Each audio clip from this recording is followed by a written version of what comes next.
Welcome to grammar tips. ഇന്നത്തെ വീഡിയോയിൽ നമ്മൾ ബ്രേക്ക്ഫാസ്റ്റിനും 4 മണിക്ക് ചായക്കുള്ള കടിയായിട്ട് രണ്ടിനും പറ്റിയ ഒരു കിടിലൻ ഐറ്റമാണ് നമ്മൾ ഐറ്റം വന്നിരിക്കുന്നത്, മലബാർ എണ്ണപ്പത്തിരി. അപ്പം ഇത് പല രീതിയിലും ഉണ്ടാക്കും. ഇതിപ്പോൾ എനിക്കറിയാവുന്ന ഒരു രീതിയിലാണ് ഞാൻ ഉണ്ടാക്കിയിരിക്കുന്നത്. കണ്ടോ, എണ്ണയൊന്നും ഒട്ടും കുടിക്കില്ല. ഒന്നാമത് പല മുസ്ലിംസൊക്കെ പല രീതിയിൽ ഉണ്ടാക്കുന്ന ഒരു വിഭവമാണത്. എനിക്കറിയാവുന്ന രീതിയിലാണ് ഞാൻ ഉണ്ടാക്കിയിരിക്കുന്നത്. സംഭവം സക്സസ് ആണ്. എല്ലാവർക്കും ട്രൈ ചെയ്യാൻ പറ്റുന്ന, എളുപ്പത്തിൽ ചെയ്യാൻ പറ്റുന്ന ഒരു ബ്രേക്ക്ഫാസ്റ്റിനായിട്ടും അതേപോലെ തന്നെ ചായക്കടിക്ക് 4 മണിക്കാണെങ്കിലും എടുക്കാവുന്നതാണ്. അപ്പം നമുക്ക് വീഡിയോയിലേക്ക് കടക്കാം. അപ്പം മലബാർ സ്പെഷ്യൽ എണ്ണപ്പത്തിരി ഉണ്ടാക്കാനായിട്ട് ഞാൻ 2 സ്പൂണ് തേങ്ങ എടുത്തിട്ടുണ്ട്, 2 ചെറിയ ഉള്ളി മുറിച്ച് വെച്ചിട്ടുണ്ട്. അത് നമുക്ക് മിക്സിയുടെ ജാറിൽ ഇട്ട് കൊടുക്കാം. പിന്നെ ഒരു 1/2 സ്പൂണ് ജീരകം, നല്ല ജീരകം, ചിലവർ പെരുംജീരകം ഇടും. ഓരോരുത്തരുടെ ഫ്ലേവറിനനുസരിച്ച് ഇടാവുന്നതാണ്. പിന്നെ പലരും പല രീതിയിലൊക്കെ ഉണ്ടാക്കാം കേട്ടോ, ഓരോരുത്തരും ഓരോ രീതിയിലാണ്. ഇനി നമുക്കിതിൽ തേങ്ങ ചിരകിയത് ചേർത്ത് കൊടുക്കാം. നമുക്കൊന്ന് ഒരുപാട് പേസ്റ്റ് ആക്കേണ്ട ആവശ്യമില്ല, ഒന്ന് ചതച്ചെടുത്താൽ മതി കേട്ടോ. നല്ല ടേസ്റ്റാണ്. ശരിക്കും പറഞ്ഞു കഴിഞ്ഞാൽ നമുക്ക് ബ്രേക്ക്ഫാസ്റ്റിനും ഈവനിങ് സ്നാക്സിനൊക്കെ ആയിട്ട് നമുക്കത് ഉപയോഗിക്കാവുന്നതാണ്. കുട്ടികൾക്കൊക്കെ എന്തായാലും രാവിലെ കൊടുക്കാൻ പറ്റിയ ഒരു ഐറ്റമാണ്. നമുക്കൊന്ന് ചതച്ചെടുക്കാം. നമ്മളിത് കണ്ടല്ലോ, ചതച്ച് മാറ്റി വെച്ചിട്ടുണ്ട് നമ്മൾ. ഇനി നമുക്ക് വേണ്ടത് ഈ ഒരു ഗ്ലാസ് ഇടിയപ്പത്തിന് മാവ്, ഈ ഒരു ഗ്ലാസിന്റെ അളവിലാണ് ഞാൻ ഇടിയപ്പത്തിന്റെ പൊടി എടുത്തിരിക്കുന്നത്. അപ്പം പത്തിരിപ്പൊടിയൊക്കെ ചേർക്കുക, ഇടിയപ്പപ്പൊടി, പത്തിരിപ്പൊടിയൊക്കെ. അപ്പം ഈ ഒരു ഗ്ലാസ്സിന് 1.5 ഗ്ലാസ് വെള്ളമാണ് നമുക്ക് ഇത് തിളപ്പിക്കാനായിട്ട് ചേർക്കേണ്ടത്. അപ്പൊ 1.5 ഗ്ലാസ് വെള്ളം ഒഴിച്ചിട്ടുണ്ട്. അതിൽ ഉപ്പ് ഞാൻ ആവശ്യത്തിന് ഇട്ടിട്ടുണ്ട് കേട്ടോ. ഇനി നമുക്കതിൽ നെയ്യ് ഒഴിച്ചു കൊടുക്കാം. 1 സ്പൂൺ നെയ്യ് ഒഴിച്ചു കൊടുക്കാം. അല്ലാന്നുണ്ടെങ്കിൽ സാധാരണ വെളിച്ചെണ്ണയോ എന്തെങ്കിലും നമുക്കതിൽ ചേർക്കാവുന്നതാണ്. വെള്ളം നല്ലോണം തിളച്ച് വന്നിട്ടുണ്ട്. ഇനി നമുക്ക് ഇതിലേക്ക് പൊടി ഇട്ട ശേഷം നമ്മൾ പൊടി ഇട്ടിട്ട് നമ്മൾ മെല്ലെ ഇളക്കുക കേട്ടോ. ഇളക്കിക്കൊണ്ടേ ഇരിക്കുക, പെട്ടെന്ന് കട്ട വരും. അപ്പോൾ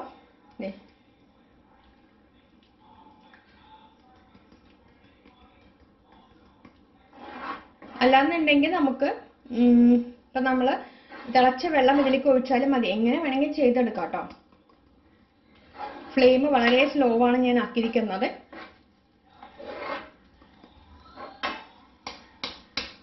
പിന്നെ ഈ വെള്ളത്തിന്റെ അളവിൽ നമുക്ക് ഓരോരോ പൊടിക്കനുസരിച്ച് വേരിയേഷനും വരാം.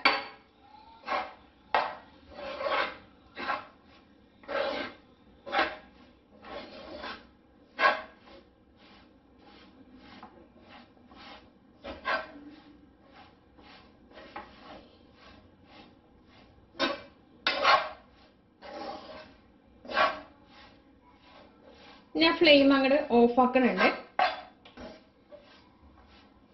നമുക്ക് ഒന്ന് ചൂടാറിയിട്ട് നമുക്ക് കൈ കൊണ്ട് കുഴച്ചെടുക്കുകയാണ് ചെയ്യേണ്ടത്. ഞാൻ വേറൊരു പാത്രത്തേക്ക് മാറ്റിയിട്ടുണ്ട്, ഒന്ന് നല്ലവണ്ണം ചൂടാറിക്കോട്ടെ. ഇനി നമുക്കിത് കുഴച്ചെടുക്കാം. നല്ല ചൂടൊക്കെ ഇട്ട് എന്നാൽ നമുക്കത് കുഴച്ചെടുക്കണം. അപ്പം നമുക്കതിന് വേണ്ടിയിട്ട് ഒരു സ്പൂൺ മൈദാപ്പൊടി കൂടി ചേർക്കണം. അല്ലേ, 1 സ്പൂൺ നിറച്ചിട്ട് മൈദാപ്പൊടി ചേർത്തിട്ടുണ്ട്. നമുക്ക് കൈ വെച്ച് നമ്മളുടെ ഈ ഒരു മിക്സും കൂടി ഇതിൽ മിക്സ് ചെയ്തിട്ട് കൈ കൊണ്ട് നമ്മൾ ഇതാക്കുക. അതായത് തേങ്ങയുടെ ഈ ഒരു ഇത്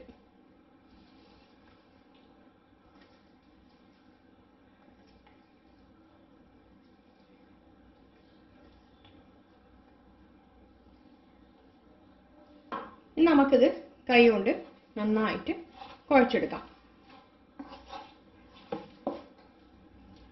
ഇതിൽ കുറച്ച് കരിഞ്ജീരകം കൂടി ചേർത്തിട്ട് കൊടുക്കാം. നമ്മൾ നന്നായിട്ട് കുഴച്ച്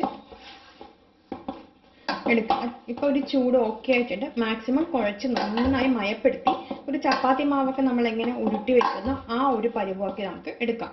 നമ്മളുടെ മാവ് റെഡി ആയിട്ടുണ്ട്. പിന്നെ പത്തിരിപ്പൊടി എന്ന് വാങ്ങിക്കാൻ കിട്ടുന്ന മാവാണെങ്കിൽ കുറച്ചുകൂടി നന്നായിരിക്കും നമുക്ക്. ഇതിപ്പോ ഞാൻ എടുത്തിരിക്കുന്ന ഇടിയപ്പ പൊടിയാണ് കേട്ടോ. കണ്ടില്ലേ, നല്ലൊരു ബോളായിട്ടുണ്ട്. ഇനി നമുക്കിത് പരത്തിയെടുക്കണം. നമുക്കിത് പരത്തിയെടുക്കാനായിട്ട് ഞാൻ ഇത് തന്നെ കൗണ്ടർ ടോപ്പാണ് എടുക്കുന്നത്. അപ്പൊ ഞാനിത് ഇങ്ങനെ ചപ്പാത്തിയുടെ വെച്ച് പരത്തിയിട്ടുണ്ട്. കൗണ്ടർ ടോപ്പിൽ തന്നെ വെച്ച് പരത്തിയത്.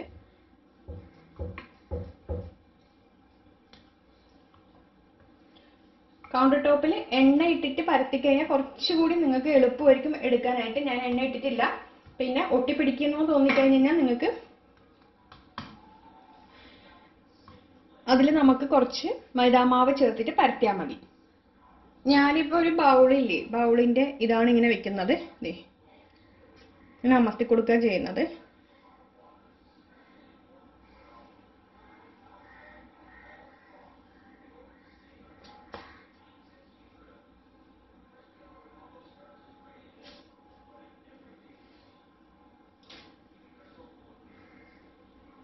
കണ്ടില്ലേ, ഇതങ്ങനെ അടിക്കൊന്നും പിടിക്കുന്നില്ല. നമുക്ക് കിട്ടിയിട്ടുണ്ട്.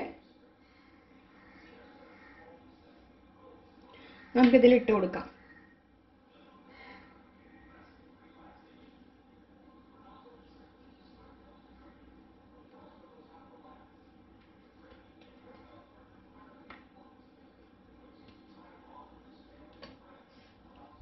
ഇനി കൗണ്ടർ ടോപ്പിൽ പരത്താൻ ബുദ്ധിമുട്ടുള്ള കൂട്ടുകാർ അതൊന്നും ആവശ്യമില്ല. ചപ്പാത്തി പലകയോ ആവശ്യമില്ല, ഒന്നുമില്ലതേ ഇങ്ങനെ ആക്കുന്നു. ഏറ്റവും എളുപ്പം ഇതാണ് എനിക്ക് തോന്നിയത് കേട്ടോ.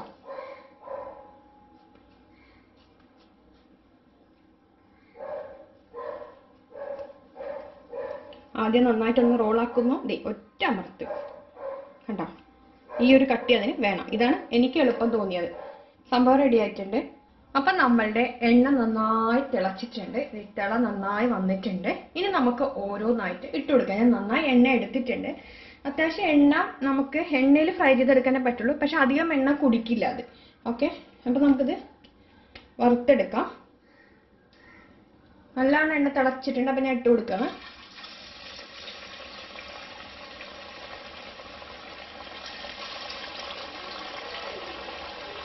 സ്ലോ ഫ്ലെയിമിലിട്ട് ചെയ്യണേ. ആദ്യം ഇടുമ്പോൾ ഫ്ലെയിം കൂട്ടിയിട്ട് മീഡിയം ഫ്ലെയിമിലിട്ട് ഫ്രൈ ചെയ്തെടുക്കുക.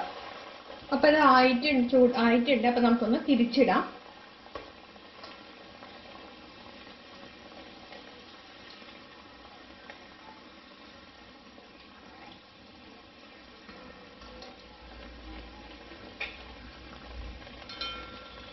നമുക്ക് വീണ്ടും തിരിച്ചിട്ട് നോക്കാം. കണ്ടോ, ഈ കളറായിട്ടുണ്ട്. പിന്നെ തേങ്ങ ഇത്തിരി കൂടുതൽ ചേർത്തോണ്ടാണ് ഇത്രയും ഇവിടെ മൊരിഞ്ഞിരിക്കുന്നത്. നമ്മൾ ഇത്തിരി തേങ്ങ കുറഞ്ഞാണെങ്കിൽ ഈ ഒരു കളർ നമുക്ക് കിട്ടില്ല. അപ്പൊ നമ്മളിത് റെഡി ആയിട്ടുണ്ട്. അപ്പൊ ഞാൻ എടുക്കുകയാണ്.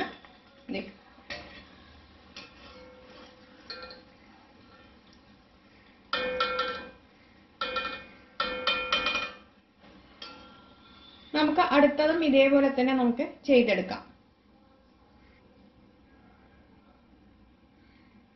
അടുത്ത നമ്മൾ ഇട്ട് കൊടുക്കുക.